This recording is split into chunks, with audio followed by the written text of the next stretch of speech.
Assalamualaikum warahmatullahi wabarakatuh. Jumpa lagi bersama channel kesayangan Anda, Yantos RW Backpacker Channel, YouTuber milenial. Dapatkan informasi yang benar, ilmu yang bermanfaat, dan hiburan yang menyenangkan hanya di channel ini. Kali ini kita menggunakan media ini sebagai media ilmu yang bermanfaat, yaitu pembelajaran kewarganegaraan. Melanjutkan daripada sesi-sesi sebelumnya, mudah-mudahan Anda dapat mengikuti pembelajaran ini dari awal sampai akhir dan tidak ketinggalan dalam sesi-sesi yang sebelumnya maupun sesi yang akan datang. Kali ini kita bicara tentang demokrasi, demokrasi dan masyarakat madani. Ya, demokrasi sekarang menjadi pembicaraan yang sedang aktual ya, karena hampir di seluruh belahan dunia ini berbicara tentang demokrasi atau demokratisasi. Nah, secara etimologi, demokrasi berasal dari kata demos yang berarti rakyat dan kratos atau kratein yang berarti kekuasaan. Jadi demokrasi adalah kekuasaan rakyat. Inilah inti dari demokrasi. Kedaulatan terletak di tangan rakyat. Nah, sebagaimana yang disebutkan oleh Abraham Lincoln ya, bahwa demokrasi is government from the people, by the people, and for the people. Ini sangat terkenal.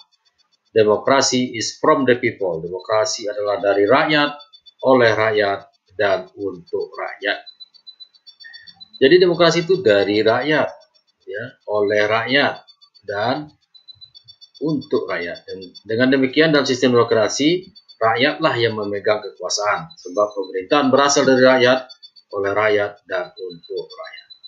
Hal ini sejalan dengan pendapat Kartini Kartono yang mengatakan bahwa demokrasi adalah kekuasaan rakyat yang berbentuk pemerintahan dengan semua tingkatan rakyat ikut mengambil alih bagian dalam pemerintahan. Demokrasi sebagai suatu gejala masyarakat yang berhubungan erat dengan perkembangan negara, mempunyai sifat yang berjenis-jenis, masing-masing seperti terlihat dari sudut kemasyarakatan yang ditinjau. Kemudian Soekarno juga mengungkapkan pendapatnya bahwa demokrasi is a form government in which the will of the governed execute put into practice without causing any harm to human rights. Demokrasi adalah bentuk pemerintahan yang akan menjalankan pemerintahnya tanpa menyebabkan pelanggaran terhadap hak asasi manusia. Pendapat di atas menunjukkan bahwa dalam negara demokrasi dikenal adanya pengakuan terhadap hak asasi manusia. Demokrasi memberikan kebebasan sepenuhnya kepada setiap individu untuk merealisasikan diri dan aktualisasikan setiap bakatnya menjadi manusia utuh yang menyadari jati dirinya. Demokrasi memberikan kebebasan penuh untuk berkarya dan berpartisipasi dalam bidang sosial politik di tengah lingkungan sendiri sesuai dengan fungsi dan misi hidup setiap orang. Oleh karena itu, demokrasi merupakan bentuk pemerintahan yang memungkinkan individu untuk hidup bebas dan bertanggung jawab. Nah, dalam demokrasi juga terkandung beberapa nilai yang ideal. Nilai-nilai demokrasi menurut Henry B. Mayo dan yang dikutip oleh Miriam Budiarjo, nilai-nilai yang secara logika mengikuti atau timbul dari tindak tanduk sesungguhnya dari suatu sistem demokrasi. Sedangkan sistem demokrasi yang dimaksud di sini adalah sistem politik yang demokratis, di mana kebijakan umum ditentukan atas dasar mayoritas oleh setiap wakil-wakil yang diawasi secara efektif oleh rakyat dalam pemilihan-pemilihan berkala, dan didasarkan atas prinsip kesamaan politik dan diselenggarakan dalam keadaan terjaminnya kebebasan politik. Nah, ini memperlihatkan bahwa azas-azas demokrasi sebagai suatu sistem politik. Di samping itu, demokrasi tidak hanya merupakan suatu sistem pemerintah saja, tapi juga suatu gaya hidup serta tata masyarakat yang karena itu juga mengandung unsur-unsur moral. Ya, beberapa definisi lain menurut para ahli demokrasi itu apa? Seperti Joseph S. Mather, demokrasi merupakan suatu perencanaan institusional untuk mencapai keputusan politik di mana individu-individu memperoleh kekuasaan untuk memutuskan cara perjuangan kompetitif atas suara rakyat. Kemudian Sidney Hook berpendapat bahwa demokrasi adalah bentuk pemerintahan di mana keputusan-keputusan pemerintah yang penting yang secara langsung atau tidak langsung didasarkan pada kesepakatan mayoritas yang diberikan secara bebas dari rakyat dewasa. Philip C. Smither dan Terry Lerner mengatakan demokrasi sebagai suatu sistem pemerintahan di mana pemerintah diminta tanggung jawab atas tindakan-tindakan mereka di wilayah publik oleh warga negara yang bertindak secara tidak langsung melalui kompetisi dan kerjasama dengan para wakil mereka yang telah terpilih. Ya, Kapenggaper memaknai demokrasi dalam dua bentuk, yaitu pemaknaan secara normatif, demokrasi normatif, dan empirik, demokrasi empirik. Demokrasi normatif adalah demokrasi yang secara ideal hendak dilakukan oleh sebuah negara. Sedangkan demokrasi empirik adalah demokrasi yang dalam perwujudannya pada dunia politik praktis. Dengan demikian, makna demokrasi sebagai dasar hidup masyarakat dan negara mengandung pengertian bahwa rakyatlah yang memberikan ketentuan dalam masalah-masalah mengenai kehidupannya, termasuk dalam menilai kebijakan negara, karena kebijakan tersebut akan menentukan kehidupan rakyat. Nah, sejarah dan perkembangan demokrasi, pemahaman demokrasi modern berasal dari adanya beragam kepentingan individu. Dalam upaya mencapai kepentingan tersebut, harus ada wadah bersama yang menetapkan dan menentukan langkah-langkah mewujudkan kepentingan bersama tersebut. Wadah itu dibentuk melalui kontrak sosial yang dipelopori oleh teori John Locke dan J.J. Rousseau. Kontrak sosial dapat terwujud melalui dua tahap atau cara, yakni satu, perjanjian masyarakat, yaitu perjanjian antara individu untuk membentuk masyarakat. Yang kedua, perjanjian pemerintah, yaitu perjanjian antara masyarakat untuk membentuk pemerintah. Apabila yang berkuasa dalam suatu negara adalah rakyat, maka akan lahir negara demokrasi. Salah satu prinsip dalam kontrak sosial adalah demokrasi, di mana kekuasaan tertinggi, kedaulatan berada di tangan rakyat, walaupun sudah dibagi-bagi kekuasaannya. Dengan demikian, demokrasi sebagai sistem pemerintahan memiliki karakteristik sebagai berikut. Yang pertama, pemerintah atas nama dan bertanggung jawab kepada rakyat. Jadi, pemerintah, penguasa itu bekerja atas amanah dan atas nama rakyat. Kedua, pemerintah oleh, dari, dan untuk rakyat. Ya, yang menjadi pemerintah itu asalnya dari rakyat biasa. Ya, jadi pemerintah itu dari rakyat, ya, oleh rakyat, rakyat yang memberikan kekuasaannya. Kemudian untuk rakyat, sehingga apabila terpilih pemerintahan, orang-orang yang duduk pemerintah itu, maka dia harus menjalankan amanat, bekerja untuk kepentingan dan kesejahteraan rakyat, bukan kepentingan pribadi atau golongan. Kemudian tidak ada hak prerogatif individu, dalam arti tidak ada individu yang memiliki hak yang lebih utama tinggi dibanding individu lainnya. Jadi tidak ada diskriminasi, ya, dalam demokrasi mempunyai hak yang sama. Ya. Pemerintah dijalankan atas kehendak masyarakat tanpa mengabaikan hak. Ya, jadi artinya pemerintah harus menjalankan amanah sesuai dengan apa yang diamanahkan oleh rakyat dengan cara tidak mengabaikan hak-hak rakyat. Negara sebagai satu organisasi kuasa pemerintah meliputi tiga komponen utama, yaitu penguasa, hubungan kekuasaan, dan kuasaan atau rakyat. Dalam demokrasi, hubungan kekuasaan ini tidak berlangsung secara bebas mutlak karena kekuasaan pemerintah dibatasi oleh konstitusi. Jadi dalam demokrasi ada konstitusi undang-undang dasar yang membatasi penguasa tidak berlaku sewenang-wenang. Konstitusi berlaku sebagai hukum dasar yang mengatur hubungan kekuasaan di dalam negara. Karena bersumber dari konstitusi, maka ciri-ciri pemerintahan negara demokrasi konstitusional adalah adanya pemisahan atau pembagian fungsi kekuasaan, adanya pemisahan atau pembagian lembaga, adanya jaminan HAM, adanya rule of law, artinya adanya supremasi hukum, persamaan dalam hukum, dan kontrol sosial. Jadi dalam negara demokrasi konstitusional ada pembagian, ada pemisahan dan pembagian fungsi kekuasaan. Kuasa eksekutif fungsinya apa, kuasa legislatif fungsinya apa, yudikatif apa. Kemudian ada pemisahan lembaga, yaitu tadi eksekutif, legislatif, yudikatif. Kemudian ada jaminan HAM yang menjamin hak asasi manusia, menjamin hak-hak rakyatnya, ada di dalam demokrasi konstitusional. Kemudian adalah supremasi hukum. Ini yang paling utama, adanya persamaan dalam hukum dan kontrol sosial. Nilai-nilai demokrasi dasar beberapa nilai, ya. Values Harry Bemayo. Itu yang catatan bahwa pencarian ini tidak berarti setiap masyarakat demokratis menganut semua nilai, namun bergantung pada perkembangan sejarah serta budaya politik masing-masing. Nilai-nilai tersebut secara universal, secara umum dalam negara demokrasi ada nilai-nilai. Satu, menyelesaikan perselisihan dengan cara damai dan secara melembaga.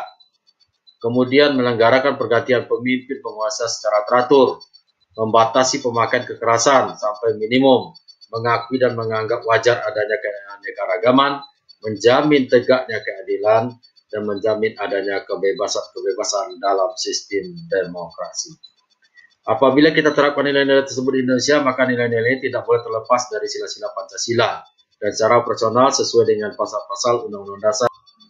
Jadi menyelenggarakan pergantian pemimpin atau penguasa secara teratur. Kita lihat di negara kita ada pilkada dan pemilu ya. Selanjutnya membatasi pemakaian kekerasan sampai minimum. Jadi tidak ada cara-cara kekerasan yang digunakan walaupun negara memiliki hak ya untuk menegakkan aturan dan hukum. Selanjutnya mengakui dan menganggap wajar adanya keanekaragaman diversity. Ya, artinya kalau kita ada Bhinneka Tunggal Ika, kemudian menjamin tegaknya keadilan, menjamin adanya kebebasan dalam sistem demokrasi. Nah, jadi kalau kita terapkan di dalam nilai-nilai kita, itu sudah ada di dalam Pancasila ya secara personal, dan nilai-nilai itu tidak terlepas dari nilai-nilai yang ada di dalam Pancasila dan secara personal sesuai dengan pasal-pasal Undang-Undang Dasar 1945. Sebab demokrasi yang dianut oleh bangsa Indonesia adalah demokrasi Pancasila. Ya, dalam masyarakat terdapat perbedaan pendapat serta kepentingan terkadang menimbulkan perselisihan. Perselisihan ini diselesaikan melalui perundingan serta dialog terbuka dalam usaha untuk mencapai kompromi, konsensus atau mufakat. Hal ini sesuai dengan sila keempat dan tercermin dalam pada pasal 1, 2, 3, 4, 15 dan 17 Undang-Undang Dasar 1945. Pergantian pemimpin atau penguasa di Indonesia melalui pemilu atau pilkada sudah pula mencerminkan sikap yang demokratis, sebab pergantian atas dasar keturunan atau pengangkatan diri sendiri dianggap tidak wajar dalam suatu sistem demokrasi. Hal ini sesuai dengan sila ketiga dan keempat Pancasila. Semua manusia mempunyai harkat dan martabat yang sama. Anggapan ini akan mempermudah terjadinya pelaksanaan hak asasi manusia di Indonesia, sehingga setiap unsur paksaan digunakan sedikit mungkin. Golongan minoritas sedikit banyak akan terkena paksaan akan lebih menerimanya kalau diberi kesempatan untuk turut serta dalam pengambilan suatu keputusan. Dengan begitu mereka terdorong untuk memberikan dukungan dan turut bertanggung jawab. Hal ini sesuai dengan sila kedua dan keempat Pancasila.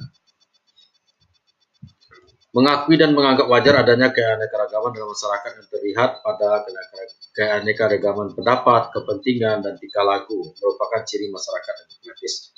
Hal ini perlu terselenggara masyarakat terbuka, open society, yang akan menjamin kebebasan politik. Namun keanekaragaman ini perlu dijaga jangan sampai melampaui batas. Sebab di samping keanekaragaman diperlukan juga persatuan dan integrasi. Dalam hubungan ini demokrasi sering disebut sebagai gaya hidup. Dalam suatu masyarakat demokratis, pada umumnya pelanggaran terhadap keadilan jarang terjadi karena golongan terbesar diwakili dalam lembaga-lembaga perwakilan. Akhirnya untuk melaksanakan nilai-nilai demokrasi ini diperlukan beberapa lembaga seperti pemerintah dan bertanggung jawab, satu dewan perwakilan yang mewakili golongan dalam masyarakat yang dipilih melalui pemilu, organisasi politik yang menghubungkan antara para pemimpin dan masyarakat, pers dan media yang bebas dan bertanggung jawab sebagai wadah untuk mengeluarkan pendapat, serta sistem peradilan yang bebas untuk menjamin hak asasi dan mempertahankan keadilan. Nah, bagaimana pelaksanaan demokrasi di Indonesia dalam sejarah? Ya, demokrasi telah mengalami pasang surut di Indonesia ya. Masalah pokok yang dihadapi oleh bangsa Indonesia adalah bagaimana meningkatkan kehidupan ekonomi dan membangun kehidupan sosial dan politik yang demokrasi dan demokratis dalam masyarakat yang beraneka ragam, pola adat dan budayanya. Masalah ini berkisar pada penyusunan suatu sistem politik dengan kepemimpinan cukup kuat untuk melaksanakan pembangunan ekonomi serta karakter nation building dengan partisipasi rakyat sekaligus menghindarkan timbulnya diktator perorangan partai ataupun militer. Perkembangan demokrasi di Indonesia dapat dibagi dalam 4 periode. Yang pertama periode 1945 sampai 1959, di mana dilaksanakan masa demokrasi parlementer yang menonjolkan peranan parlemen serta partai-partai. Pada masa ini kelemahan demokrasi parlementer memberi peluang untuk dominasi partai-partai politik dan DPR. Akibatnya persatuan yang digalang selama perjuangan melawan musuh bersama menjadi kendor dan tidak dapat dibina menjadi kekuatan konstruktif sesudah kemerdekaan. Selanjutnya periode 59 dan periode sampai dengan periode 65 dilaksanakan demokrasi terpimpin yang dalam banyak aspek telah menyimpang dari demokrasi konstitusional dan lebih menampilkan beberapa aspek dari demokrasi rakyat. Masa ini ditandai dengan dominasi presiden, terbatasnya peran partai politik, perkembangan pengaruh komunis, dan peran ABRI sebagai unsur sosial politik semakin luas. Periode ketiga yaitu 1966-1998 yang dikenal dengan demokrasi Pancasila era Orde Baru, yang merupakan demokrasi konstitusional yang menonjolkan sistem presidensial. Landasan formal periode ini adalah Pancasila dan Undang-Undang Dasar 45 dan ketetapan MPRS atau MPR dalam rangka untuk meluruskan.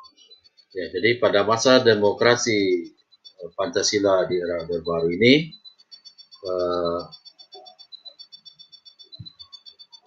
landasan formal periode ini adalah Pancasila Undang-Undang 45 dan Undang-Undang 45 dan ketetapan MPR dalam rangka untuk meluruskan kembali penyelewengan terhadap Undang-Undang 45 dan yang terjadi pada masa demokrasi terpimpin. Namun, dalam perkembangannya, peran presiden semakin dominan terhadap lembaga negara lainnya. Selanjutnya periode 1999 sampai sekarang, yaitu masa demokrasi Pancasila era reformasi, dengan berakar pada kekuatan multipartai yang berusaha mengembalikan perimbangan kekuatan antara lembaga negara, antara eksekutif, legislatif, dan yudikatif. Nah, pada masa ini peran partai politik kembali menonjol sehingga iklim demokrasi memperoleh napas yang baru. Perkembangan berikutnya masih tentu akan selalu mengalami perubahan sesuai dinamika yang terjadi dalam masyarakat Indonesia dan negara Indonesia. Selanjutnya, bagaimana karakteristik masyarakat madani ya. Ini masyarakat yang diidam-idamkan terbentuk di beberapa negara termasuk kita ya, inginkan terciptanya masyarakat yang madani. Seperti apa karakteristik masyarakat yang madani ini? Yaitu adanya ruang publik yang bebas. Artinya masyarakat memiliki akses penuh terhadap setiap kegiatan publik dan berhak melakukan kegiatan secara merdeka dalam menyampaikan pendapat, berserikat, berkumpul, serta bebas mempublikasikan dan menginformasikan kepada publik. Jadi, syarat masyarakat madani ini karakteristiknya ya sama dengan masyarakat menciptakan masyarakat demokratis, yaitu adanya tersedia ruang publik yang bebas sehingga masyarakat mudah mengakses setiap kegiatan publik dan kebijakan pemerintah. Masyarakat juga dapat dengan bebas ya mendapatkan akses, menyampaikan pendapat, berserikat, ya, berkumpul, dan mempublikasikan, menginformasikan kepada publik. Selanjutnya, ciri dari masyarakat madani itu adalah adanya demokratisasi, yaitu menerapkan prinsip-prinsip demokrasi berdasarkan kesadaran, kesetaraan, dan kemandirian masyarakat, baik itu melalui LSM, pers yang bebas, informasi hukum, perguruan tinggi, dan partai politik, sehingga mewujudkan masyarakat yang demokratis. Kemudian adanya karakteristik toleransi, yaitu kesediaan individu untuk menerima pandangan-pandangan politik dan sikap sosial yang berbeda dalam masyarakat. Sikap saling menghargai dan menghormati pendapat serta aktivitas yang dilakukan oleh orang atau kelompok lain. Kemudian pluralisme, yaitu sikap mengakui dan menerima kenyataan masyarakat yang majemuk, disertai dengan sikap tulus bahwa kemajemukan sebagai nilai positif dan merupakan rahmat dari Tuhan Yang Maha Kuasa. Selanjutnya adanya nilai keadilan sosial, yaitu keseimbangan dan pembagian yang proporsional antara hak dan kewajiban serta tanggung jawab individu terhadap lingkungannya. Selanjutnya adalah partisipasi sosial, partisipasi masyarakat yang benar-benar bersih dari rekayasa, intimidasi ataupun intervensi penguasa atau pihak lain, sehingga masyarakat memiliki kedewasaan dan kemandirian politik yang bertanggung jawab. Selanjutnya, adanya supremasi hukum, yaitu upaya menciptakan keadilan yang harus diposisikan secara netral, sehingga setiap orang memiliki kedudukan dan perlakuan yang sama di depan hukum. Nah, faktor penghambat terwujudnya masyarakat madani ini, yaitu kualitas SDM yang belum memadai, pendidikan politik masyarakat yang masih rendah, kondisi ekonomi nasional yang masih belum stabil, dan kondisi sosial politik yang mungkin belum pulih. Nah, oleh karena itu, dalam mewujudkan masyarakat yang madani, mewujudkan negara yang demokrasi, maka diperlukan kesadaran rakyat dan juga pemerintah untuk berjalan sesuai dengan Pancasila dan Undang-Undang Dasar 1945. Ya, mudah-mudahan materi ini dapat juga ya, karena ini faktor perambat masyarakat madani, kualitas SDM yang belum memadai, pendidikan politik, maka saya minta kepada kita semua yang mengikuti pelajaran ini untuk dapat men-share ini sebagai pembelajaran kepada masyarakat tentang pembelajaran kewarganegaraan. Mudah-mudahan ilmu yang disampaikan ini bermanfaat ya, dan dapat diambil pelajarannya, diikuti, dan jangan lupa mengikuti dari awal sampai akhir, dari sesi awal sampai akhir, dan sampai berjumpa mungkin di sesi berikutnya. Demikian, wassalamualaikum warahmatullahi wabarakatuh.